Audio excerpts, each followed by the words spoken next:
कहानी। नेक लड़का और जादुई पक्षी। हर एक छोटे से गांव में अहमद नाम का एक नेक लड़का रहता था। वह हमेशा दूसरों की मदद करता और सच बोलता था। एक दिन वह जंगल में लकड़ियां काटने गया। अचानक उसने देखा कि एक पक्षी शिकारी के जाल में फंसा हुआ है। अहमद ने तुरंत जाल काटकर पक्षी को आजाद कर दिया।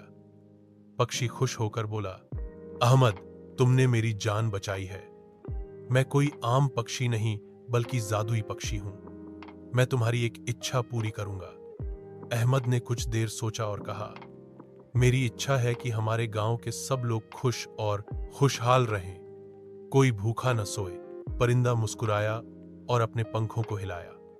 अगले ही दिन गांव में खेतों में बहुत फसल उगाई। पेड़ों पर मीठे फल लग गए और हर घर में खुशी छा गई। सब लोग अहमद की नेकी और दुआ की बदौलत खुशहाल हो गए। सबक: नेकी कभी झाया नहीं जाती। दूसरों की मदद करने से अल्लाह खुशी और बरकत अता करता है।